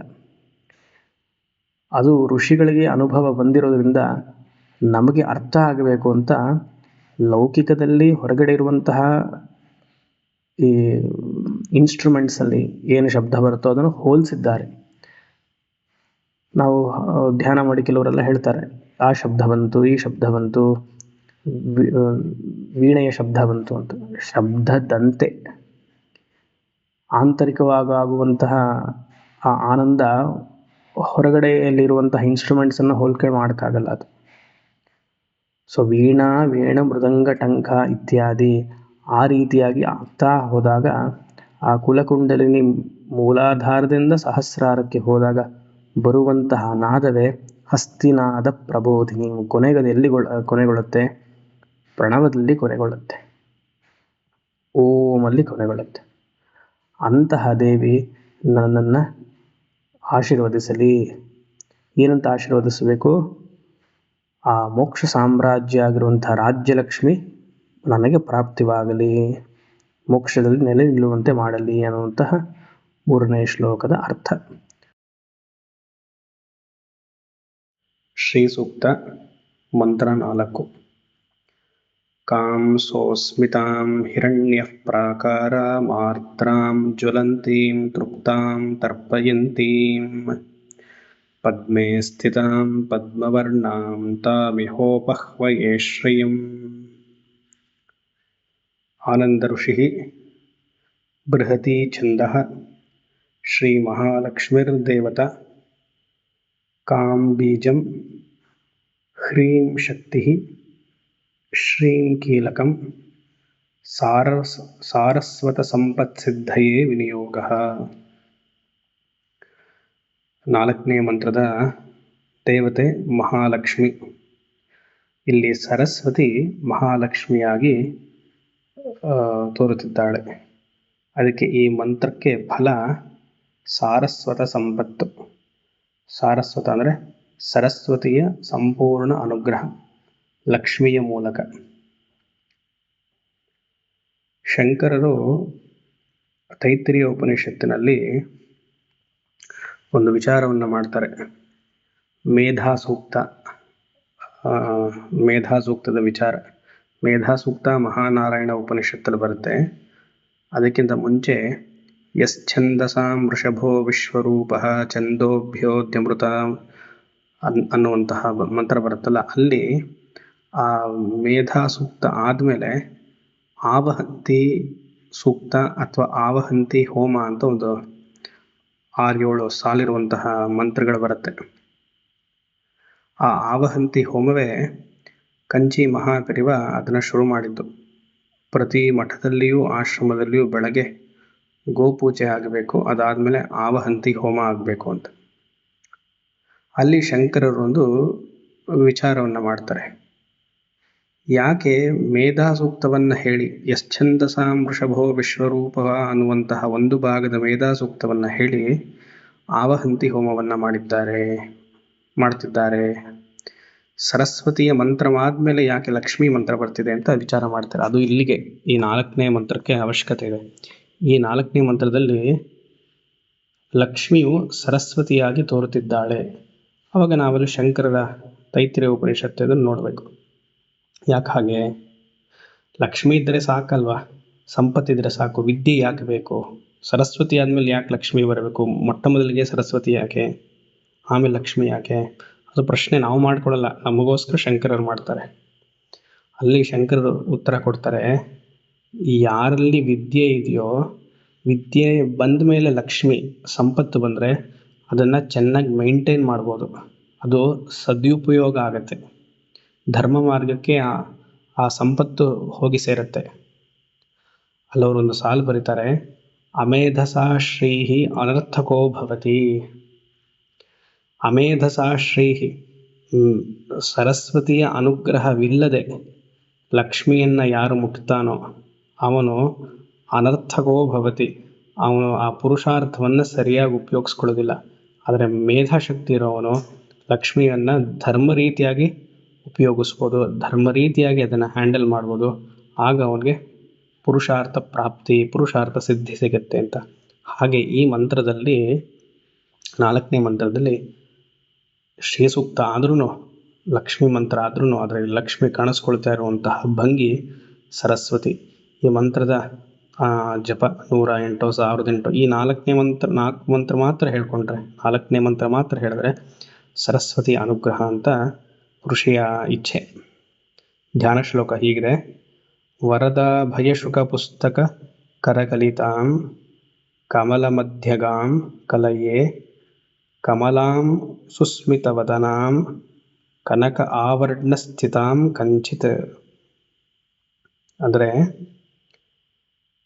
ಬಾಲಾ ತ್ರಿಪುರ ಸುಂದರಿಯ ಇಲ್ಲಾಂದರೆ ಶಾರದಾದೇವಿಯ ರೂಪವರ್ಣನೆ, 4 ಕೈಯಲ್ಲಿ 2 ಕೈ ವರದ ಹಾಗೂ ಅಭಯ ಮುದ್ರೆ, ಬಲಗೈಯ ಭುಜದ ಮೇಲೆ ಶುಕ ಅಂದರೆ ಗಿಳಿ ಪ್ಯಾರೆಟ್, ಇನ್ನೊಂದರಲ್ಲಿ ಪುಸ್ತಕ, ಮೇಲೆ ಕೈಯಿನ ಗಿಳಿ, ಈ ಕಡೆ ಪುಸ್ತಕ ಅಂತ ತಗೊಳ್ಬೋದು. ಕರಕಲಿತಾಂ ಈ 4 ಕೈಯಲ್ಲಿ ಈ 4 ರೀತಿಯಾದ ಭಂಗಿ. ಕಮಲ ಮಧ್ಯಗಾಂ ತಾವರೆಯ ಹೂವು ಮೇಲೆ ಕೂತಿದ್ದಾಳೆ. ಕನಕವರ್ಣ ಸ್ಥಿತಾಂ ತಾವರೆಯ ಹೂವಿನ ಬಣ್ಣದಂತೆ ಆಕೆಯ ಬಣ್ಣವೂ ಇದೆ. ಕಮಲಾಂ ಸುಸ್ಮಿತ ವದನಾಂ ಹಸನ್ಮುಖಿಯಾಗಿ ತೋರುತ್ತಿದ್ದಾಳೆ. ಅಂತಹ ಭಗವತಿಗೆ ನನ್ನ ನಮಸ್ಕಾರ. ಇಲ್ಲಿ ಆ ಲಕ್ಷ್ಮಿ ಸರಸ್ವತಿಯಾಗಿ ಬ್ರಹ್ಮವಿದ್ಯಾ ಸ್ವರೂಪಿಣಿಯಾಗಿ ಶೋಭಿಸ್ತಿದ್ದಾಳೆ. ಆಕೆ ಬ್ರಹ್ಮಜ್ಞಾನವನ್ನು ಕೊಡುವಂತಹ ಸ್ಥಿತಿಯಲ್ಲಿರೋದ್ರಿಂದ ತಾಂ ಉಪಹ್ವಯೇ, ತಾಂ ಅಂತಹ ಮಹಾಲಕ್ಷ್ಮಿ ಅಥವಾ ಸರಸ್ವತಿಯನ್ನು ಉಪಹ್ವಯೇ, ಇಹ ಉಪಹ್ವಯೇ, ಇಹ ಅಂದರೆ ಇಲ್ಲಿ ನನ್ನ ಹೃದಯದಲ್ಲಿ ಬರಮಾಡ್ಕೊಳ್ತೀನಿ. ಉಪಹ್ವಯೇ to I invoke in my heart. ಹ್ವಯತಿ ಉಪಹ್ವಯೆ ಅನ್ನುವಂಥದ್ದು ಹ್ವಯತಿ ಅನ್ನುವಂತಹ ಧಾತು, ಟು ಕಾಲ್ ಬರಮಾಡಿಕೊಳ್ಳುವುದು, ಹ್ವಯತಿ. ತಾಂ ಇಹ ಉಪಹ್ವಯೇ ಶ್ರಿಯಂ, ಶ್ರಿಯಂ ಅಂದರೆ ಲಕ್ಷ್ಮಿ. ಕಾಂ ಸೋಸ್ಮಿತಾಂ, ಕಾಂ ಅಂದರೆ ಖಂ, ಕಂ ಅನ್ನುವಂತಹ ಅಕ್ಷರ, ಖ ಅಂದರೆ ಬ್ರಹ್ಮ. ಆ ಬ್ರಹ್ಮಜ್ಞಾನ ಪ್ರದಾಯಿನಿ ಆಗಿರುವಂತಹ ಮಹಾಲಕ್ಷ್ಮಿ, ಈ ಕಾಮ್ ಅನ್ನುವಂಥದ್ದು ಆನಂದ ಬೀಜಾಕ್ಷರ. ಸೋಸ್ಮಿತಾಂ ಅದನ್ನು ಬಿಡಿಸ್ಕೊಂಡ್ರೆ ಸ ಉ ಸ್ಮಿತಾಂ, ಅದು ಸೋಸ್ಮಿತಾಂ ಆಗುತ್ತೆ. ಸ ಅಂದರೆ ಆ ಮಹಾಲಕ್ಷ್ಮಿ, ಉ ಸತ್ಯವಾಗಿಯೂ, ಅಂದರೆ ಇಂಗ್ಲೀಷಲ್ಲಿ ಹೇಳ್ತೀವಲ್ಲ indeed, she is indeed what, ಸ್ಮಿತಾಂ ಮಂದಸ್ಮಿತವಾದ ಹಸನ್ಮುಖತೆಯ ನಗು, ಸ್ಮಯತಿ ಇತಿ ಸ್ಮಿತಾಂ. ಭಗವತಿಯ ಆ ನಗುವೆ ಈ ಆನಂದ ಆಕಾರ. ಮಕ್ಕಳು ನಗ್ತಾರೆ ನೋಡಿ, ಚಿಕ್ಕ ಹಸನ್ಮುಖಿ ಚಿಕ್ಕ ಮಕ್ಕಳು, 1 ವರ್ಷದ ಒಳಗಡೆ ಇರುವಂತಹ ಮಕ್ಕಳು, ಆ ನಗು ಭಗವತಿಯ ನಗು, ಇನ್ನೋಸೆನ್ಸ್. ಆ ರೀತಿಯಾಗಿ ಭಗವತಿಯ ನಗು ಇದೆಯಂತೆ. ಸೋಸ್ಮಿತಾಂ, ಇದೆಲ್ಲ ನೀವು ಭಾವನೆ ಮಾಡಿಕೊಂಡ್ರೆ ಬರೋದು, ಇಲ್ಲಾಂದರೆ ಬರಲ್ಲ. ಹಿರಣ್ಯ ಪ್ರಾಕಾರಾಂ, ಆಕೆಯ ವಾಸಸ್ಥಾನ ಇಲ್ಲಿ. She resides in a fort, ನಮ್ಮ ರಾಜಧಾನಿ ರೆಡ್ ಫೋರ್ಟ್ ಅದಲ್ಲ, ಹಿರಣ್ಯ ಪ್ರಾಕಾರಾಂ ಗೋಲ್ಡನ್ ಫೋರ್ಟ್, ಸುವರ್ಣದ ಕೋಟೆ. ಆರ್ದ್ರಾಂ ಜ್ವಲಂತೀಂ, 2 ವಿರುದ್ಧವಾಗಿದೆ ನೋಡಿ. ಆರ್ದ್ರಾಂ ಅಂದರೆ ಮೃದು ಸ್ವಭಾವ, ಟೆಂಡರ್, ತೇವಾಂಶ, ಒದ್ದೆ ಇರುವಂತಹ ಇದು. ಭಗವತಿ ಸರಸ್ವತಿಯಾಗಿ ಆಕೆಯ ಶರೀರ ಪೂರ್ತಿ ಒದ್ದೆ ಆಗಿದೆಯಂತೆ, ಅದಕ್ಕೆ ಆರ್ದ್ರಾಂ. ಇದನ್ನು ಅರ್ಥ ಮಾಡ್ಕೊಳ್ಳೋದು ಹೇಗೆ? ಈ ಟೆಂಡರ್ನೆಸ್ ಅನ್ನೋದು ಕರುಣೆಗೆ ಹೋಲಿಸ್ಬೇಕು, ಕಂಪ್ಯಾಷನ್. ಭಕ್ತರ ಮೇಲೆ ಆಕೆಗೆ ಇರುವಂತಹ ಕರುಣೆ, ಅದು ಆರ್ದ್ರಾಂ. ಇನ್ನೊಂದರ್ಥ, ಅಕ್ಕಪಕ್ಕದಲ್ಲಿ ಆನೆಗಳಿರೋದ್ರಿಂದ ಆನೆಗಳು ಸದಾ ಭಗವತಿಗೆ ಸ್ನಾನವನ್ನು ಮಾಡಿಸ್ತಿದ್ದಾರೆ. ಎಂತಹ ಸ್ನಾನ? ಅಮೃತ ಸ್ರಾವ. ಅಮೃತ ಸ್ರಾವವೇ ಲಲಿತಾ ಸಹಸ್ರನಾಮದಲ್ಲಿ 143ನೇ ನಾಮದಲ್ಲಿ ಬರುತ್ತೆ. ನಿರುಪಪ್ಲವಾಯಿ ನಮಃ ಅಂತ. ಅಲ್ಲಿ ಪ್ಲವ ಅನ್ನುವಂತಹ ಶಬ್ದಕ್ಕೆ ಭಾಸ್ಕರಾಯರು ಶರೀರದಲ್ಲಿ ಸಮಸ್ತ ನಾಡಿಗಳಿಗೂ ಆ ಅಮೃತ ಸ್ರಾವವನ್ನು ಸುರಿಸ್ತಾ ಇರುವಂತಹ ಭಗವತಿಗೆ ನೃಪಪ್ಲವ ಅಂತ ಅರ್ಥ ಮಾಡ್ತಾರೆ. ಅರುಣದಲ್ಲೂ ಬರುತ್ತೆ ಆಪ್ಲವಸ್ವ ಪ್ರಪ್ಲವಸ್ವ ಅಂತ ಒಂದು ಅರುಣ ಉಪನಿಷತ್ತು, ನಮ್ಮ ಅರುಣ ಇದಲ್ಲೂ ಬರುತ್ತೆ. ಇರಲಿ, ಆರ್ದ್ರಾಂ ಮತ್ತು ತದ್ವಿರುದ್ಧವಾಗಿ ಜ್ವಲಂತಿ ಬ್ರಹ್ಮಜ್ಞಾನದಿಂದ ಶೋಭಿಸ್ತಿದ್ದಾಳೆ. ಆ ಜ್ಞಾನದ ಕಾಂತಿ ಭಗವತಿಯ ಪೂರ್ತಿ ಶರೀರದಲ್ಲೂ ಗೊತ್ತಾಗ್ತಿದೆ. ಇಲ್ಲಿ ಒಂದು ಕಡೆ ತಂಪು, ಒಂದು ಕಡೆ ಒದ್ದೆ, ಮತ್ತು ಒಂದು ಕಡೆ ಕಾಂತಿ. ಹೇಗೆ ಅರ್ಥ ಮಾಡ್ಕೊಳ್ಬೇಕು? ಮೃದು ಸ್ವಭಾವ, ಭಕ್ತರ ಮೇಲಿರುವಂತಹ ಕರುಣೆ. ಅದೇ ರೀತಿಯಾಗಿ ಯಾಕೆ ಆ ಕರುಣೆ ಬಂತು? ಕಾಂಸೋಸ್ಮಿತಂ, ಆನಂದದಿಂದ, ಆ ಬ್ರಹ್ಮಜ್ಞಾನದಿಂದ ಆ ಕರುಣೆ. ಅದೇ ರೀತಿಯಾಗಿ ಶರೀರ ಪೂರ್ತಿ ಜ್ವಲಿಸ್ತಿದೆ. ಹೇಗೆ? ಆ ಆತ್ಮಜ್ಞಾನದ ಚೈತನ್ಯ ಪ್ರಭೆಯಿಂದ. ಜ್ವಲಂತಾಂ ತೃಪ್ತಾಂ, ತೃಪ್ತಾಂ ಅಂದರೆ ಸಂತೃಪ್ತಳಾಗಿ. ಆಕೆಗೇನು ಬೇಕು? ಸರ್ವವಿದ್ಯಾ ಅಧಿಷ್ಠಾತ್ರಿ, ಸರ್ವ ಸಂಪತ್ ಅಧಿಷ್ಠಾತ್ರಿ. ಆಕೆ ತೃಪ್ತಳಾಗಿದ್ದಾಳೆ. ತರ್ಪಯಂತಿ, ತರ್ಪಯಂತಿ ಅಂದರೆ ಆಹ್ಲಾದಯತಿ, ನಮ್ಮನ್ನು ತೃಪ್ತಿ ಮಾಡ್ತಾಳೆ. ನಾವೊಬ್ಬರ ಹತ್ರ ಹೋಗಿ ವಿದ್ಯೆಯನ್ನು ಗಳಿಸ್ತೀವಿ, ಇಲ್ಲಾಂದರೆ ಹಣವನ್ನು ಕೇಳ್ತೀವಿ, ಕೊಡ್ತಾರೋ ಹೇಳ್ಕೊಡ್ತಾರೋ ಗೊತ್ತಿಲ್ಲ. ಆದರೆ ಭಗವತಿ ಹತ್ರ ಹೋದರೆ ಎಲ್ಲವೂ ಸಿಗುತ್ತೆ. ಯಾಕಂದರೆ ಸರ್ವವಿದ್ಯಾಪ್ರದಾಯಿನಿ, ಸರ್ವ ಸಂಪತ್ ಪ್ರದಾಯಿನಿ. ಆಕೆ ಹೇಗೆ ತೃಪ್ತಳಾಗಿದ್ದಾಳೋ ನಮಗೂ ಆ ತೃಪ್ತಿಯನ್ನು ವಿದ್ಯೆಯ ಮೂಲಕ, ಸಂಪತ್ತು ಮೂಲಕ ಅನುಗ್ರಹಿಸ್ತಾಳೆ. ತರ್ಪಯಂತಿ ಆಹ್ಲಾದಯತಿ, ನಮ್ಮ ಬೇಡಿಕೆಯನ್ನೆಲ್ಲ ಈಡೇರಿಸ್ತಾಳೆ. ಅಂತಹ ಸರಸ್ವತಿ ರೂಪದಲ್ಲಿರುವಂತಹ ಮಹಾಲಕ್ಷ್ಮಿ ಪದ್ಮವರ್ಣಾಂ, ಪದ್ಮವರ್ಣಾಂ ಇಹ ಉಪಹ್ವಯೇ ಶ್ರಿಯಂ. ಪದ್ಮೇ ಸ್ಥಿತಾಂ ಪದ್ಮವರ್ಣಾಂ, ಪದ್ಮಾಸನದ ಪದ್ಮ ದಳದಲ್ಲಿ ಅಥವಾ ಪದ್ಮ ತಾವರೆ ಹೂವಲ್ಲಿ ಕೂತು ತಾವರೆ ಹೂವಿನ ಇರುವಂತಹ ಬಣ್ಣವನ್ನೇ ಆ ಶರೀರಕ್ಕೂ ಲೇಪವನ್ನು ಮಾಡಿಕೊಂಡಿದ್ದಾಳೆ. ಅಂದರೆ ಆ ಶರೀರವು ಅದೇ ಬಣ್ಣದೆ. ಸರಸ್ವತಿ ಆದ್ದರಿಂದ ಬಿಳಿ ತಾವರೆ ಹೂವು ಮತ್ತು ಶರೀರವು ಬಿಳಿ. ಏನಂತ ಹೇಳುತ್ತೆ? ಬಿಳಿ ಅಂದರೆ ಸತ್ವಗುಣವನ್ನು ತೋರಿಸುತ್ತೆ. ಬ್ರಹ್ಮಜ್ಞಾನ ಸತ್ವಗುಣಕ್ಕೆ ಹೋಲಿಸ್ತಾರೆ. ಪದ್ಮೇ ಸ್ಥಿತಾಂ ಪದ್ಮವರ್ಣಾಂ ತಾಂ ಶ್ರೇಯಂ, ಅಂತಹ ಮಹಾಲಕ್ಷ್ಮಿಯನ್ನು ಇಹ ಇಲ್ಲಿ ಉಪಹ್ವಯೇ, ನನ್ನ ಶರೀರದಲ್ಲಿ, ನನ್ನ ಹೃದಯದಲ್ಲಿ ಬರಮಾಡಿಕೊಳ್ತೀನಿ. ಆಕೆ ಸರಸ್ವತಿಯನ್ನು, ಆಕೆ ವಿದ್ಯೆಯನ್ನು ಕೊಡಲಿ, ಸಂಪತ್ತನ್ನು ಕೊಟ್ಟು ಕಾಪಾಡಲಿ. ಚಂದ್ರಾಂ ಪ್ರಭಾಸಾಂ ಯಶಸಾ ಜ್ವಲಂತೀಂ ಶ್ರಿಯಂ ಲೋಕೆ ದೇವಜುಷ್ಟಾಮುದಾರಾಂ ತಾಂ ಪದ್ಮಿನೀಮೀಂ ಶರಣಮಹಂ ಪ್ರಪದ್ಯೆ ಅಲಕ್ಷ್ಮೀರ್ಮೇ ನಶ್ಯತಾಂ ತ್ವಾಂ ವೃಣೇ. ಆನಂದ ಋಷಿ ತ್ರಿಷ್ಟುಪ್ ಛಂದಃ ಮಹಾಲಕ್ಷ್ಮೀರ್ದೇವತಾ ಚಾಂ ಬೀಜಂ ನಾಂ ಶಕ್ತಿಃ ಶ್ರೀಂ ಕೀಲಕಂ ನಿಧಿಪ್ರಾಪ್ತಯೇ ಶತ್ರುಜಯೇ ಚ ವಿನಿಯೋಗಃ. ಈ 5ನೇ ಮಂತ್ರ ಹೇಳ್ಕೊಳ್ಳೋದ್ರಿಂದ ನಿಧಿ ಪ್ರಾಪ್ತಿ, ನಿಧಿ ಅಂತ ಸಂಪತ್ತು.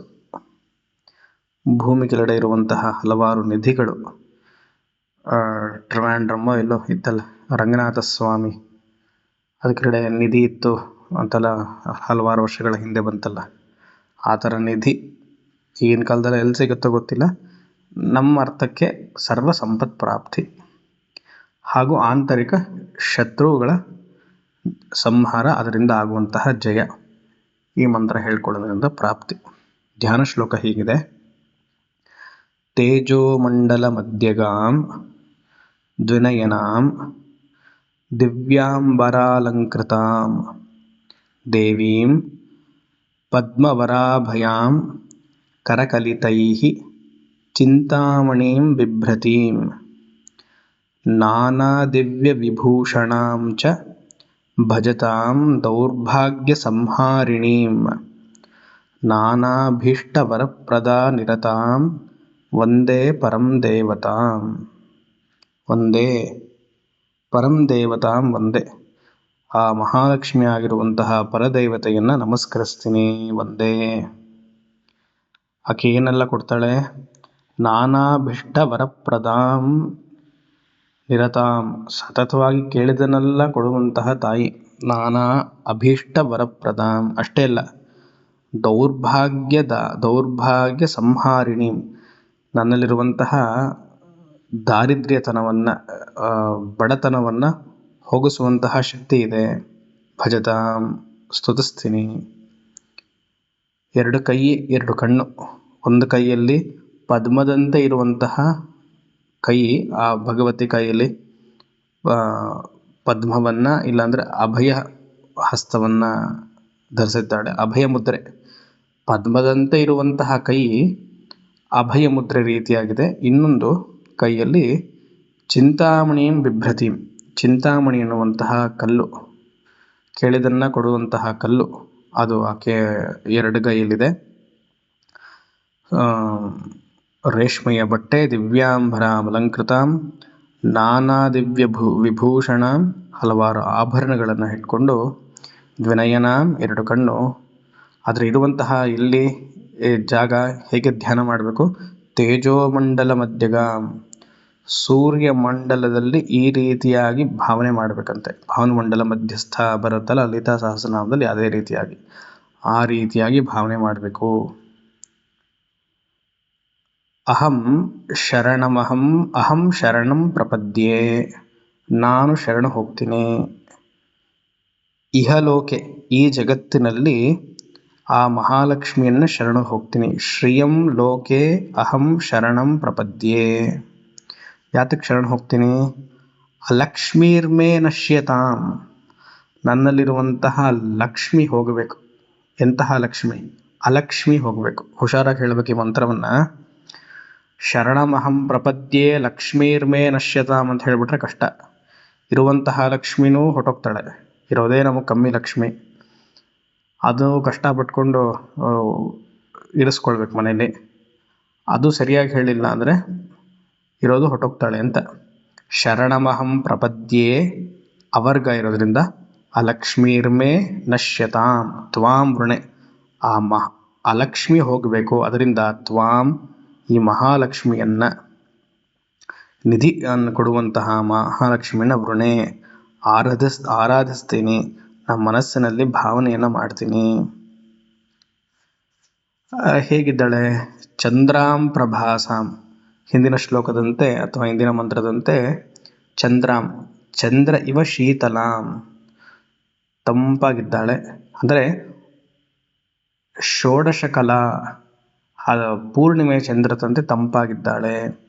ಪ್ರಭಾಸಾಂ ಯಶಸಾ ಜ್ವಲಂತಿಂ, ಪ್ರಭಾಸಾಂ ಪ್ರಕರ್ಷೇಣ ಭಾಸಾಂ, ಪ್ರತಿಯೊಂದು ವಸ್ತುವಿನಲ್ಲಿಯೂ ಆ ಸದ್ರೂಪವಾಗಿ ಈ ಮಹಾಲಕ್ಷ್ಮಿ ವ್ಯಾಪಿಸಿದ್ದಾಳೆ. ಪ್ರತಿಯೊಂದು ವಸ್ತುವಿನಲ್ಲಿಯೂ ಲಕ್ಷ್ಮೀ ತತ್ವವನ್ನು ನಾವು ನೋಡಬೇಕು. ಸೂರ್ಯನಲ್ಲಿ ಲಕ್ಷ್ಮೀ ತತ್ವ ಯಾವುದು? ಶಾಖವೇ. ಆ ಶಾಖ ಸೂರ್ಯನಲ್ಲಿ ತೆಗೆದುಬಿಟ್ರೆ ಅದು ಅಲಕ್ಷ್ಮಿ ಆಗೋಗುತ್ತೆ. ಚಂದ್ರನಲ್ಲಿ ಲಕ್ಷ್ಮೀ ತತ್ವ ಯಾವುದು? ತಂಪನ್ನು ಕೊಡುವುದೇ ಚಂದ್ರನಲ್ಲಿರುವಂತಹ ಲಕ್ಷ್ಮೀ ತತ್ವ. ಆ ತಂಪು ತೆಗೆದುಬಿಟ್ರೆ ಲಕ್ಷ್ಮೀ ತತ್ವ ಹೋಯಿತು, ಅಲಕ್ಷ್ಮಿ ಆಗೋಯ್ತು ಚಂದ್ರ. ಅಗ್ನಿಯಲ್ಲಿ ಲಕ್ಷ್ಮೀ ತತ್ವ ಯಾವುದು? ಶಾಖ. ವಾಯುವಿನಲ್ಲಿ ಲಕ್ಷ್ಮೀ ತತ್ವ ಯಾವುದು? ಆ ಗಾಳಿಯನ್ನು ಎಲ್ಲರಲ್ಲಿಯೂ ಎಲ್ಲ ಕಡೆಯಲ್ಲೂ ಹರಡುವಂಥದ್ದು. ಮನುಷ್ಯರಲ್ಲಿ ಲಕ್ಷ್ಮೀ ತತ್ವ ಯಾವುದು? ಸದ್ವಿಚಾರಗಳು, ಸದ್ಗುಣಗಳು. ಅದಿಲ್ಲದಿದ್ದಾಗ ಏನಾಗುತ್ತೆ? ನಾವೆಲ್ಲರೂ ಅಲಕ್ಷ್ಮೀಯರಾಗ್ಬಿಡ್ತೀವಿ. ಎಲ್ಲರೂ ಅಲಕ್ಷ್ಮೀಯರಾಗಿರೋದ್ರಿಂದ ಸಮಸ್ಯೆ. ಹೀಗೆ ಪ್ರಪಂಚದಲ್ಲಿ ಪ್ರತಿಯೊಂದು ವಸ್ತುವಿನಲ್ಲಿಯೂ ಆ ಲಕ್ಷ್ಮೀ ತತ್ವ ಇದೆ. ಅದಕ್ಕೆ ಪ್ರಭಾಸಾಂ ಯಶಸಾ ಜ್ವಲಂತಿಂ, ಜ್ವಲಂತಿಂ ಅಂದರೆ ಶೈನಿಂಗ್. ಎಲ್ಲಿ? ಯಶಸ, 3 ಲೋಕದಲ್ಲಿಯೂ ನಿನ್ನ ಹೆಸರು ಪ್ರಹರಿಸಿದೆ. ಅಂತಹ ಲಕ್ಷ್ಮೀ ಶ್ರಿಯಂ, ನಾನು ಮಾತ್ರ ಅಲ್ಲ, ದೇವಜುಷ್ಟಾಂ ಉದಾರಾಂ, ದೇವಜುಷ್ಟ, ಜುಷ್ ಅಂದರೆ ಪೂಜೆ ಮಾಡುವುದು.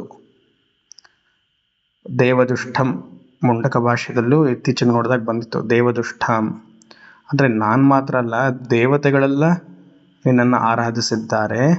ಉದಾರಾಂ, ಉದಾರಾಂ ಅಂದರೆ ಲಾರ್ಜ್ ಹಾರ್ಟೆಡ್ನೆಸ್, ತುಂಬ ಕನ್ಸರ್ನ್ ಇದೆ ಈ ಮಹಾಲಕ್ಷ್ಮಿಗೆ ಅಂತ. ಯಾಕೆ? ನಾವು ಮಾಡುವಂತಹ ತಪ್ಪನ್ನೆಲ್ಲ ಭೂಮಾದೇವಿಯಾಗಿ ಹಲವಾರು ಸತಿ ನಾವು ತಪ್ಪು ಮಾಡಿದ್ರೂ ಆ ತಾಳ್ಮೆಯಿಂದ ಇರೋದಕ್ಕೆ ಉದಾರಾಂ. ತಾಂ, ನೀನು ಪದ್ಮಿನಿ ಮೀಂ, ಪದ್ಮದಲ್ಲಿ ವಾಸ ಮಾಡಿದ್ದೀಯಾ, ಇಲ್ಲ ಪದ್ಮದಂತೆ ಇದ್ದೀಯಾ, ಇದೆಲ್ಲ ಬೀಜಾಕ್ಷರಗಳು, ನಾನು ಅದು ಹೇಳ್ತಿಲ್ಲ. ತಾಂ ಪದ್ಮಿನಿ ಮೀಂ ಇಲ್ಲೂ ಬರುತ್ತೆ. ಜ್ವಲಂತೀಂ ಅದೆಲ್ಲ ಈಂ ಬೀಜಾಕ್ಷರ.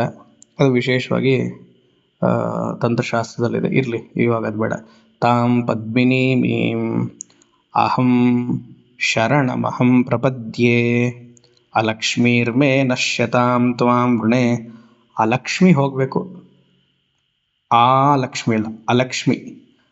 ನನ್ನ ಜೀವನದಲ್ಲಿರುವಂತಹ ಅಲಕ್ಷ್ಮಿ ಹೋಗಬೇಕು, ನೀನು ಮಹಾಲಕ್ಷ್ಮಿ ಬರಬೇಕು. ಈ ಅಲಕ್ಷ್ಮಿ ಅನ್ನೋದು 3 ರೀತಿಯಾಗಿ, ಒಂದು ಜ್ಯೇಷ್ಠ ಲಕ್ಷ್ಮಿ, ಒಂದು ಮಧ್ಯಮ ಲಕ್ಷ್ಮಿ, ಇನ್ನೊಂದು ಕನಿಷ್ಠ ಲಕ್ಷ್ಮಿ ಅಂತ. ಈ ಜ್ಯೇಷ್ಠ ಲಕ್ಷ್ಮಿಯನ್ನು ಹಸಿವು ಬಾಯಾರಿಕೆಗೆ ಹೇಳ್ತಾರೆ. ಮಧ್ಯಮ ಲಕ್ಷ್ಮಿಯನ್ನು ಶೋಕಮೋಹಕ್ಕೆ ಹೇಳ್ತಾರೆ. ಕನಿಷ್ಠ ಲಕ್ಷ್ಮಿಯನ್ನು ಜರಾ ಮೃತ್ಯುಗೆ ಹೇಳ್ತಾರೆ. ಇದಕ್ಕೆ ಷಡೂರ್ಮಿ ಅಂತ ಹೇಳೋದು. ಷಡೂರ್ಮಯ, ಇದು ಮುಂಡಕ ಉಪನಿಷತ್ ಭಾಷ್ಯದಲ್ಲಿ ಬಂದಿತ್ತು. ಈ ಷಡೂರ್ಮಯವೇ ಜ್ಯೇಷ್ಠ, ಮಧ್ಯಮ, ಕನಿಷ್ಠ. ಬಾಯಾರಿಕೆ ಹಾಗೂ ಹಸಿವು, ಬಡತನ. ಆ ಬಡತನ ಹೋಗಬೇಕು ಅಂತಾದರೆ ಮಹಾಲಕ್ಷ್ಮಿ ಅನ್ನುವಂತಹ ಈ ಮಂತ್ರದಲ್ಲಿ ಹೇಳಿರುವಂಥ ಮಹಾಲಕ್ಷ್ಮಿ ಬರಬೇಕು. ಮತ್ತು ಎಲ್ಲ ಸಂಪತ್ತು, ಎಲ್ಲ ಜನರು, ಎಲ್ಲ ವಸ್ತುಗಳಿದ್ದರೂ ಮನಸ್ಸಿನಲ್ಲಿ ದುಃಖ, ಶೋಕ, ಮೋಹ ಇದ್ದರೆ ಅದು ಮಧ್ಯಮ ಲಕ್ಷ್ಮಿ, ಅದು ಹೋಗಬೇಕು, ತೃಪ್ತಿಯಾಗಿರಬೇಕು. ಮತ್ತು ಕನಿಷ್ಠ ಲಕ್ಷ್ಮಿ ಏನು? ಜರ ಹಾಗೂ ಮೃತ್ಯು ಸರ್ವೇ ಸಾಧಾರಣವಾಗಿ ಎಲ್ಲರಿಗೂ ಬಂದೇ ಬರುತ್ತೆ. ಇಲ್ಲಿ ಮೃತ್ಯು ಅಂದರೆ ಅಪಮೃತ್ಯು, ಅಕಾಲ ಮೃತ್ಯು. ಜರ ಅಂದರೆ ವಯಸ್ಸಾದ ಮೇಲೆ ಅಂತಲ್ಲ, ಚಿಕ್ಕ ವಯಸ್ಸಿನಲ್ಲಿದ್ದಾಗಲೇ ಏನು ಮಾಡೋಕ್ಕೆ ಮನಸ್ಸಿಲ್ಲದೆ ಇರೋದಕ್ಕೆ ಜರ ಅಂತ ಹೆಸರು. Weakness, not interested in anything. ಆ ರೀತಿಯಾಗಿ ಇಲ್ಲಿ ಜರ ಹಾಗೂ ಮೃತ್ಯು. ಜೀವನ ನಡೆಸೋದಲ್ಲೇ ಇಂಟ್ರೆಸ್ಟ್ ಇರಲ್ವಲ್ಲ ಕೆಲವರಿಗೆಲ್ಲ, ಅದೆಲ್ಲ ಕನಿಷ್ಠ ಲಕ್ಷ್ಮಿ. ಈ ಜ್ಯೇಷ್ಠ ಲಕ್ಷ್ಮಿ, ಮಧ್ಯಮ ಲಕ್ಷ್ಮಿ, ಕನಿಷ್ಠ ಲಕ್ಷ್ಮಿ ಎಲ್ಲ ಅಕ್ಕ ತಂಗಿಯರು, ಇವ್ರಿಗೆ ಅಷ್ಟು ಸೇರಿಸಿ ಅಲಕ್ಷ್ಮಿ ಅಂತ ಹೆಸರು. ಇಂತಹ ಅಲಕ್ಷ್ಮಿ ನನ್ನ ಜೀವನದಲ್ಲಿ ನಶ್ಯತಾಂ, ಹೊಟ್ಟೋಗ್ಲಿ. ತ್ವಾಂ ಮಹಾಲಕ್ಷ್ಮಿ, ಸಂಪತ್ಪ್ರದಾಯಿನಿ ಮಹಾಲಕ್ಷ್ಮಿ ವೃಣೆ. ಇನ್ವೋಕ್ ಮಾಡ್ತೀನಿ, ಭಾವಿಸ್ತೀನಿ, ಅಂತಹ ಲಕ್ಷ್ಮಿ ಬಂದು ವಾಸ ಮಾಡಲಿ, ನನಗೆ ನಿಧಿಯನ್ನು ಕೊಡಲಿ, ಶತ್ರುಜಯವನ್ನು ಕೊಡಲಿ ಅಂತ ಪ್ರಾರ್ಥನೆ.